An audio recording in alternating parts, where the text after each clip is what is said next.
J'ai grandi là-bas depuis jusqu'à l'âge de 6 ans. On a vraiment grandi comme des Brésiliens. On a vraiment fait les jeux dans les rues comme on voit dans les films. Beaucoup d'Indiens brésiliens, surtout à Belém parce qu'on est à côté de l'Amazone. Ils ont relevé le défi de l'Alia. Alia Story, c'est vous, c'est nous. Sabrina Gobert, bonjour. Bonjour. Alors on est déjà on entend l'accent brésilien dans le bonjour. On dit comment bonjour en brésilien d'ailleurs? Bon dia. Bon dia. Ok. Alors en tout cas, Sabrina, bienvenue. On est ravis de t'accueillir. Merci parce beaucoup, que on te connaît comme la femme du Rav Gobert. Voilà, exactement. le Rav Gobert qui fait partie de l'équipe de Torah Box et qu'on salue. Mais ce qu'on connaît moins de toi, c'est ton parcours assez atypique, on va dire. Je pense que c'est connu, non, qu'on ne connaît pas trop la femme du Rav, mais on voit souvent le Rav. Alors là, on va profiter pour en mettre un petit coup d'éclairage sur ton parcours. Alors, à quel âge tu es arrivée en Israël? Alors, moi, je suis arrivée en Israël à l'âge de 17 ans. Donc, ça m'a beaucoup plu. J'ai commencé à faire le lycée français de Jérusalem, qui était la Chavat HaNoar Hatzioni. Et là-bas, j'ai vraiment vécu des très bons moments. Surtout au niveau du sport parce qu'ils sont très sportifs à la Chava. Et oui, et toi tu étais une grande sportive. Alors on va y revenir. On va recommencer un petit peu, retourner un petit peu en arrière. Donc ça c'était, on va dire, un rêve Israël parce que tu étais venue à l'âge de 16 ans et tu étais tombée amoureuse du pays. Exactement, j'étais amoureuse d'Israël et la première fois que je suis venue, je me suis dit c'est bon.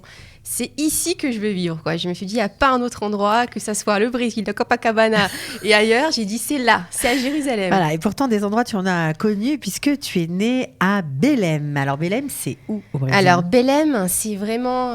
déjà, il faut savoir qu'il y a le Brésil, l'Amérique du Sud. Belém, c'est vraiment à côté de l'Amazone. Donc, vraiment à côté. À quelques heures. Et surtout, j'ai grandi là-bas depuis jusqu'à l'âge de 6 ans. On a vraiment grandi comme des Brésiliens. On a vraiment fait les jeux dans les rues comme on voit dans les films. J'avais mes Havaianas dans les mains et je courais. Ma mère, pour me chercher, elle savait directement, oui, elle est dans le stade de foot, va la chercher. Et c'est tout le temps comme ça. Ou alors, elle faisait du volleyball parce que les Brésiliennes, elles sont très fortes en volleyball. Donc, c'est connu qu'on joue tout le temps au volleyball. Et puis, on n'avait pas les jeux comme aujourd'hui, nos enfants, ils ont des jeux un peu plus modernes. On a inventé nos jeux au Brésil. On aimait dans la rue. On était tout le temps dans la rue. Vous étiez avec les Indiens aussi. Il y a beaucoup d'Indiens brésiliens. Il y a beaucoup d'Indiens brésiliens, surtout à Belém, parce qu'on est à côté de l'Amazone. Donc, il y avait un peu un mélange de tout, quoi. Donc, on a vraiment grandi dans la population brésilienne. Donc, on fréquentait les Indiens. Vous alliez à l'école ensemble? On est à l'école ensemble. Mais attention, c'était quand même des Indiens un peu plus civilisés. Mais c'est sûr qu'on a déjà vu des vrais Indiens qui habitent vous en Amazone. Les voir, vous parliez avec eux Parler avec eux, pas trop, parce qu'ils ont quand même une autre culture. Mais oui, ça nous arrivait des fois d'aller en Amazone faire une petite vacances et voir des Indiens. Oui, ça nous est déjà arrivé. Mais on était quand même au centre, on était quand même en ville. Ouais, en ville, pas dans la forêt. Non, avec les gens civilisés. Bon, alors tu es restée là-bas jusqu'à l'âge de 6 ans. Tu ne parlais pas du tout le français, simplement le portugais. Français, ouais. Je parlais que le portugais. La seule chose que j'avais dit en français, c'était merci beaucoup, comment ça va? C'était mon père qui m'avait appris. Ouais, mais pourtant, ton père est israélien. Voilà, il vient d'une famille française et donc il est aussi israélien. Ils ont fait l'Alia avec sa famille il y a très longtemps. Et il a fait l'armée, il a fait la guerre de Kippour. Et après la guerre de Kippour, comme tous les Israéliens, c'est le classique. Très traumatisé. Très traumatisé de la guerre de Kippour. Et donc, il est parti très, très loin. Donc, au début, il est parti au Mexique. Et après, il est parti au Brésil. Ok. Alors, vous avez grandi là-bas. Et puis, au bout de 6 ans, donc tu avais voilà, l'âge de 6 ans, 7 ans, mon père, il faisait des allers-retours entre les Antilles et Belém. Donc, c'était très dur pour lui. Il en avait marre de vivre sans sa famille. Et il s'est dit, voilà, il y en a marre. Je prends ma famille, on part aux Antilles. Donc, vous atterrissez. Toute la famille. Aux Antilles. Alors évidemment, à Cayenne, je crois que c'était là-bas. Voilà, la capitale. Là, on parle le français. Exactement, on parle le français. Mais attention, on n'est pas avec des Français. On est quand même avec des Noirs. C'est une culture quand même un peu africaine. C'est les Antilles. Donc, on apprend le créole, on apprend aussi le français. Mais leur langue, c'est le créole. Mais ça fait partie de la France. Et tu as appris le créole aussi? Oui, on a appris le créole aussi à l'école. Bon, on entendait souvent, donc au bout d'un moment, c'était plus donc, facile. Tu apprends à 6 ans le créole, le français, tu parles déjà le portugais. Voilà, exactement. Et après, ça devait être vraiment un choc quand même pour toi.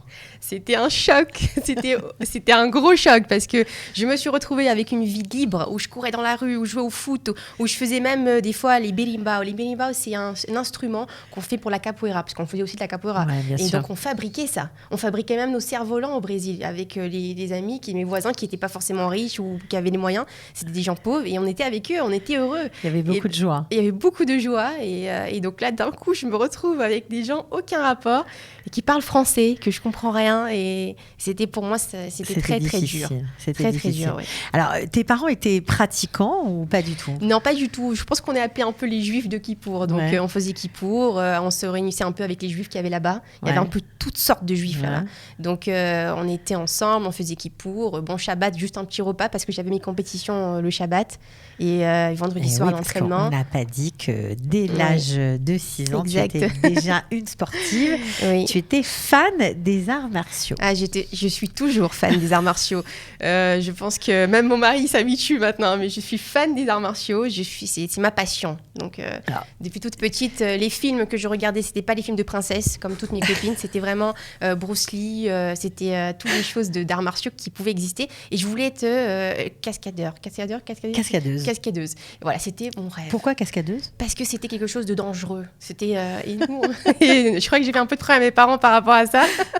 Et je cherchais toujours à faire des choses dangereuses. Le danger. Quoi, à traverser un cerceau en feu? Tout, inventer des choses. Oui, à faire comme Jackie Chan. Je voulais travailler pour Jackie Chan, voilà. Bon, Jackie Chan, ça veut dire que tu m'as fait une petite confidence quand même en préparant l'émission. Tu m'as dit, en plus de tout ça, voilà, alors là, comme ça va enfoncer le clou. Tu rêvais d'aller dans des monastères. Ah ouais. Je crois que j'ai rendu fou mes parents. Mon rêve aussi, c'était d'aller dans les monastères pour pouvoir sauter les murs, pour pouvoir faire toutes les choses qu'il y avait d'extraordinaire dans les arts martiaux. Le kung-fu m'impressionnait. Tu voulais être Shaolin? Je voulais être maître Shaolin. Je voulais être la seule femme au monde maître Shaolin. Voilà, donc ça n'a pas marché. Ça n'a pas marché, mais alors, est-ce que tu as toujours quelque part ce rêve en toi? C'est sûr qu'on a toujours ce rêve en nous parce que c'est le rêve de petite fille, bon, pas toutes les petites filles, mais du tien en tout cas. Du mien en tout cas, et d'avoir mon épée de samouraï. Voilà, ma vraie épée de samouraï. Ça, tu aimerais toujours l'avoir? J'aimerais toujours l'avoir, mon épée de samouraï. Ça pourrait paraître bizarre, mais... c'est fou. Alors vraiment, voilà. C'est incroyable. Bon, on peut le dire maintenant, malgré ce qu'on voit de toi aujourd'hui, il faut toujours se méfier. Attention, quand vous voyez une femme avec un kiff sur la tête, il faut se méfier parce que parfois, il y a du vécu. Et toi, tu es première dan, ceinture noire donc de karaté. Exactement. Et voilà, j'ai voulu faire jusqu'à la 10e dan, mais j'ai pas réussi parce qu'après, comme j'ai fait Tchouva, donc les endroits pour passer les diplômes, c'était plus compliqué. Ouais, c'était plus compliqué, donc je me suis arrêtée à ma première dan. Voilà, mais bon, tu as réussi quand même à aller jusque-là grâce à ton entraîneur en Guyane. Oui, exactement, que j'ai connu quand je suis arrivée en Guyane, dès que j'avais 6 ans. On est parti avec nos parents à la plage, avec des amis, et à ce moment-là, il m'a fait rencontrer ce professeur de portugais, donc il parlait portugais aussi, et en même temps, il parlait français professeur de karaté. Voilà, donc il m'a dit, mais ta fille, elle a trop d'énergie, il faut la mettre, parce que je faisais des pirouettes, des trucs dans la plage, et donc il a dit, il faut la mettre quelque part, il faut la mettre au karaté. Et là, mon père, il a dit, vas-y, elle est à toi, tu peux la prendre. Karaté. Bon, alors, tu as été quand même, tu as fait beaucoup de sport, jusqu'à 15 heures de sport par semaine, tu as eu beaucoup de titres en Guyane, tu retournes à Belém pour gagner des championnats que tu as gagnés, et tu as été championne de France en 2003. Oui. Mais tu nous épates. Hein. Moi, je suis épatée, voilà, je vous dis. C'est une émission, il y a eu plus de 500 invités. Chacun a son histoire, mais la tienne, elle est quand même assez particulière, j'avoue. Voilà, j'ai fait déjà, je me suis beaucoup entraînée pour ces championnats de France. C'était des entraînements hyper durs. Extrêmement dur. J'avais plus d'amis, j'avais plus de vie sociale. J'étais tout le temps en train de faire le sport.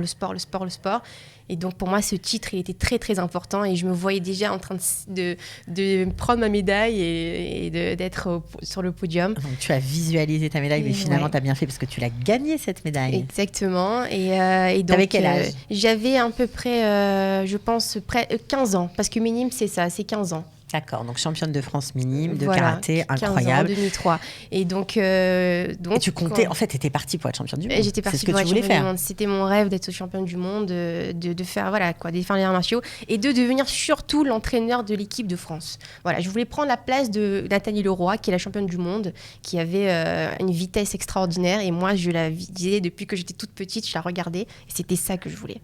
Et donc, alors, qu'est-ce qui s'est passé? Parce qu'à 15 ans, on a c'est le moment de réaliser ses rêves. C'est vrai, c'est le moment de l'adolescence, c'est le moment de réaliser ses rêves. Et malheureusement, j'aurais dû voyager avec mon entraîneur, mais ça n'a pas marché. Alors là, tu nous parles de ton voyage pour le championnat de France. D'accord. Voilà, donc avant que j'arrive en championnat de France, donc j'ai pas pu voyager avec mon entraîneur. Ouais. J'ai voyagé avec un autre entraîneur qui faisait aussi partie de la ligue, pouvaient prendre... De l'équipe de France. De l'équipe de France. Donc, je suis partie en championnat de France. Et quand j'arrive là-bas, je vois certaines choses qui ne sont pas forcément normales par rapport à mon quotidien, par rapport au comportement de l'entraîneur. Des entraîneurs. Voilà, des entraîneurs. Ça veut dire quoi? Parce qu'on peut parler clairement. On a vu cette année beaucoup de scandales dans les milieux sportifs où il y a des affaires de pédophilie qui sont sorties et des témoignages affligeants, bouleversants dans tous les domaines du sport, des jeunes femmes, des jeunes hommes qui ont été abusés. C'est à ces comportements-là que tu fais allusion? Exactement. En fait, quand j'ai fait tout le voyage qui était à Clermont-Ferrand, en 2003, c'était bien à Clermont-Ferrand, les championnats de France. J'étais dans un hôtel parce qu'on est obligé. Et donc, j'étais dans la chambre avec une jeune fille qui était aussi africaine, un peu comme ça, guyanaise, qu'on va dire ça comme ça. Ouais. Et donc, elle était vraiment, ça veut dire, lui, c'était vraiment son entraîneur. À elle, d'accord. Donc, apparemment, j'ai remarqué qu'ils avaient des façons de faire, des façons d'être qui n'étaient pas normales. Et une jeune fille de 15 ans, elle sait qu'il y a des choses qui se passent et qui ne se font pas. Surtout avec un entraîneur. Bien sûr. Donc voilà, et un soir, la veille de mon équipe de championnat de France, je me suis réveillée la nuit parce que j'étais un peu stressée, j'avais besoin d'appeler mon père pour avoir un peu de motivation ou quoi. Et qu'est-ce que je vois? La jeune fille n'est plus dans la chambre. Et je n'ai pas besoin de savoir plus, j'ai compris ce qui se passait. Et donc, voilà. Ça t'a beaucoup perturbée? Ça m'a beaucoup perturbée parce que c'était pas ce qu'il fallait à ce moment-là.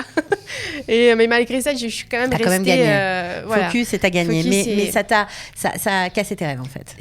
Oui, ça m'a... En tant que jeune, comme ça, de 15 ans, oui, ça m'a un peu... Ça fait écrouler mon monde parce que c'est pas ce que j'espérais du sport. C'était...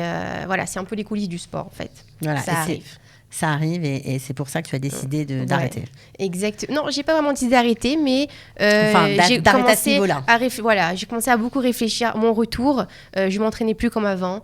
Je faisais plus toutes les compétitions, donc c'était beaucoup plus difficile à rattraper ça. Et je pense qu'à l'époque, ils n'avaient pas encore cette notion de parler avec une adolescente, de lui expliquer que oui, ça peut arriver. Parce que tu avais parlé en rentrant à ton entraîneur, tu l'avais expliqué, mais ça n'avait pas été bien traité. Et ça l'avait choqué surtout. Que le problème, c'est qu'ils n'ont pas pris l'histoire comme il fallait. Oui, parce que l'entraîneur, il s'est avéré que c'était un vrai pédophile. Ah oui, bien sûr. D'accord. Il a été retiré. Tu as échappé belle. Oui. Tu l'as échappé belle, ça c'est sûr. Ouais. Bon, alors après tout ça, tous ces chamboulements, on va dire que tu mets... le sport est toujours là dans ta vie, mais pas de façon aussi professionnelle qu'avant. Non, pas du tout, non. Pas aussi profonde, voilà. On va dire ça comme ça. Et c'est à ce moment-là que tu pars en Israël, que voilà. Tu tombes amoureuse et quand du j'ai pays. fini mon championnat de France, j'ai ma famille de France, de Paris, qui part en Israël. Et donc, je dis à mon père, allez papa, c'est l'occasion, s'il te plaît, je veux connaître Israël. On n'avait jamais vu en Israël. Et donc, c'est la première fois que j'ai passé mes vacances et c'était les plus belles vacances de toute ma vie. J'étais à Ashdod, chez mon oncle qui m'a accueillie comme sa fille. Ouais. Et c'était extraordinaire, une chaleur en famille, c'était magnifique. Et là, j'ai dit, c'est bon, je reste. Donc, t'es restée. Et je suis restée. Ouais, t'es restée, t'as fait le lycée français comme pour mes parents. Ouais, ça, j'imagine qu'ils n'ont pas dû tellement apprécier. Surtout que tu arrêtes ta carrière. Exactement. De sportive. Oui, bien sûr. Ça a dû être un coup dur, mais bon, c'est la vie. Et donc, tu t'es dit, si je reste, je vais faire l'armée. Voilà, je me suis dit, tant qu'à faire, si je reste, je vais à l'armée. Et je veux être quelque chose à l'armée. Je veux faire quelque chose. Je veux être méfaquée, d'être professeur de sport. Je sais pas, mais il faut que je fasse quelque chose. Okay. Et déjà, avant d'arriver à l'armée, j'ai fait aussi à la Chava. Il y avait des compétitions à la Chava. Tu as continué quand même. Voilà. Donc, alors, qu'est-ce qui s'est passé? Est-ce que tu as fait l'armée ou pas? J'ai fait la Gadna. Et la méfaquédette de la Gadna, elle m'a dit, mais d'où tu sors? Il faut que tu viennes avec nous, il faut que tu fasses l'armée. Et j'avais reçu le diplôme de la meilleure de l'équipe de la Gadna. Ben oui, forcément. Et pourtant, je faisais vraiment le vrai rôle. Hein. Quand tu devais prendre les blessés, j'allais, je courais, je prenais, je criais, je boostais mon équipe. Mais finalement, voilà. tu as fait un séminaire à la place de l'armée. Alors, qu'est-ce qui est passé par là? Qu'est-ce qui s'est passé? Eh bien, je me suis dit que je suis quand même juive et qu'il y a quand même des valeurs et que j'aimerais savoir c'est quoi mes vraies valeurs. J'aimerais apprendre. Tu connaissais pas grand-chose? Je connaissais rien. Je savais même pas c'était qui Abraham Avinu. Je savais même pas c'était Yaakov. Et donc, je me suis dit, voilà, on va faire comme ça, Sabrina. Tu vas faire 1 an de séminaire. Tu vas apprendre la Torah. Au moins, on va pas te dire que tu ne sais pas, tu le sais. Donc, on va faire un séminaire. Et en fait, je suis restée plus qu'1 an. Je suis restée 2 ans au séminaire. Et puis après, le prince charmant est passé par là. Le mariage. Le mariage. Et hop, la vie a changé. Alors, elle a changé, mais tu continues quand même à t'entraîner chez toi parce que les arts martiaux, quand on aime ça, c'est un art de vivre. Exactement. Alors là, les arts martiaux, c'est quelque chose de très personnel. C'est pas juste un entraînement. C'est toute la respiration, toute la connaissance de soi-même. La reconnexion à son corps. Voilà, exactement. Surtout le mental. On a besoin de beaucoup de mental quand on vit des fois des épreuves et tout ça. Et donc, surtout, ça m'a aidée aussi parce que on a perdu un enfant. Vers 8 mois de grossesse. Et ça m'a beaucoup aidé les arts martiaux parce que ça m'a fait revivre, ça m'a redonné la force de pouvoir continuer même si c'était difficile. Et ça, c'était le mental des arts martiaux qui m'avait aidé, quoi. Ouais, ça t'a aidé ça m'aide tous les jours d'ailleurs dans ma vie. J'imagine. Alors aujourd'hui, tu vis à Bnei-Brak. Oui. Tu es professeur de natation. Exactement. Je fais des petits cours et aussi je passe mon diplôme de maître nageuse. Mais le plus gros que je fais, c'est coach personnel. Voilà, donc tu mets ton expérience de sportif de haut niveau pour aider les autres. Exactement. Je leur fais vraiment un cours qui, je trouve personnellement, qui est très différent parce que je leur donne cette envie-là d'arriver à leur but. De donner aux gens cette force-là que malheureusement, des fois, quand on fait des régimes, on craque ou on n'arrive pas à avancer. Et moi, je leur donne ce mental-là et cette puissance de ne pas laisser aller et d'y aller jusqu'au bout. Jusqu'au bout. De ne pas lâcher, de se transformer. De se transformer, on va dire ça comme ça. Et tout le monde peut se transformer. Tout le monde. Alors, il y a beaucoup de joie en toi quand on t'entend. Est-ce que c'est ça aussi que tu as aimé dans la société israélienne ? Oui, c'est la société israélienne, elle m'impressionne. Elle est très joyeuse. Déjà qu'au Brésil, on était très joyeux. C'est toujours la fête au Brésil. Et ici, c'est un peu comme ça. On a toujours la fête. Il y a le brit milot, il y a le bar mitzvah. Donc, c'est toujours, il y a toujours quelque chose. On s'ennuie pas. Non, ça, c'est sûr qu'on ne s'ennuie pas. Alors, ça, c'est ton côté, ce que tu aimes faire passer aux gens dont tu t'occupes. Je crois que tu aimes beaucoup parler aussi aux jeunes. Oui, les jeunes surtout. Surtout qu'avant que mon mari soit déjà très connu, on faisait déjà un peu de kirouv avec les jeunes. De rapprochement. On faisait déjà souvent ça à Ashdod avec le Rav Tuitou. Et oui, c'est important pour moi de leur faire passer ce message que rien n'est jamais fini et qu'on a des rêves et qu'on doit se battre. La vie n'est pas facile. On doit prendre des bons kélim, des bons, on va dire, outils pour avancer. Voilà. Alors, pour toi, on peut être tout et religieux. C'est pas, c'est pas un problème. Aucun problème. On peut ne pas renoncer à ses passions. Non, on renonce jamais à ses passions, jamais. Je pense qu'il y a dû avoir un moment dans ma vie où j'ai dû peut-être laisser cette passion pour faire autre chose, par exemple aider mon mari dans sa carrière ou quelque chose comme ça. Mais c'est sûr que ça revient toujours. C'est quelque chose qui peut pas sortir. Bon, alors est-ce que tu vas faire des choses pour avoir ta fameuse épée de samouraï ? Est-ce que je vais faire des choses ? Tu vas mettre en place des projets, je ne sais pas. C'est un très gros rêve. Il faut vraiment que... je ne sais pas ce qui va se passer, mais en tout cas, c'est un rêve. C'est un rêve et j'imagine que... Il faut la mériter, l'épée de samouraï. Oui, il faut la mériter. Mais j'espère que tu vas réussir à l'obtenir. Alors, juste pour parler un petit peu de la société israélienne, parce que tu as quand même un parcours atypique. Quand on te voit comme ça, on n'imagine pas du tout ce qu'il y a derrière. Oui. Comment tu es perçue dans la société israélienne ? Alors, tu vis à Bnei-Brak, ok, mais tu es assez ouverte pour fréquenter aussi des personnes qui ne sont pas du tout religieuses, des gens laïcs, comme on dit dans la société israélienne. Mais je pense que ça, c'est un peu la force qu'il a, le Brésilien. Parce que les Brésiliens, ils sont très ouverts à tout. Même déjà, quand ils font tchouva, ils sont beaucoup plus ouverts à plein de choses. Alors que dans le monde français, souvent, quand on fait tchouva ou qu'on change, il y a beaucoup de choses qui coupent, qui s'arrêtent. C'est pas... Donc, j'ai eu cette force-là qu'on m'a donnée quand j'étais petite. Donc, je suis habituée à toute chose, je suis ouverte à tout. Et bien sûr, tout en restant là où je veux être. Bon, alors quel conseil on peut donner à ces jeunes que tu aimes tant ? Alors déjà... Et qui sont en recherche, forcément. Qui sont en recherche, bien sûr. Alors déjà, c'est très important de savoir que si vous avez un rêve, vous devez vous battre pour l'avoir. Un rêve, par exemple, vous voulez être religieuse, mais ça ne marche pas parce que vous avez des difficultés. Sachez que Hachem, il va vous guider là où vous devez y aller. Mais surtout, vous pensez fort que... Vous pouvez. Tout le monde est capable de faire. Tout le monde est capable d'arriver là où il doit arriver. Chaque personne est unique et chaque personne doit développer quelque chose d'unique en elle. Bon, alors je pense que vous avez tout à fait raison. Et juste pour terminer, quelle est la chose que vous aimez le plus dans la société israélienne ? Qu'est-ce que j'aime le plus, c'est cette aide qu'on a entre Israéliens. Ça veut dire l'autre, il se soucie de nous. Il y a toujours quelque chose, on est toujours ensemble. Ça n'existe pas un juif qui est laissé. Et pourtant, il y a beaucoup de problèmes dans la société israélienne, beaucoup de tensions. C'est vrai, mais on voit aujourd'hui, plus que jamais, que même quelqu'un qui n'est pas très religieux et quelqu'un qui est religieux, on est toujours quand même... Ça arrive que dans des moments, on soit ensemble. Quand on est au pied du mur. Voilà, mais ça veut dire quand même qu'on est là, quoi. On est ensemble. On est des juifs. Ça ne changera pas, quoi. On n'est pas des goïms. C'est ça la différence. Ok. Bon, en tout cas, nous, on était ravis de vous accueillir. J'espère que vous allez réussir à mettre en place de nouveaux projets, à aider plein de gens. Merci. Voilà. Et puis, merci beaucoup. Bravo pour ce parcours. Merci d'avoir été avec nous. Merci beaucoup, avec grand plaisir. À très bientôt. À bientôt. Ciao. Ils ont relevé le défi de l'Alia. Alia Story, c'est vous, c'est nous.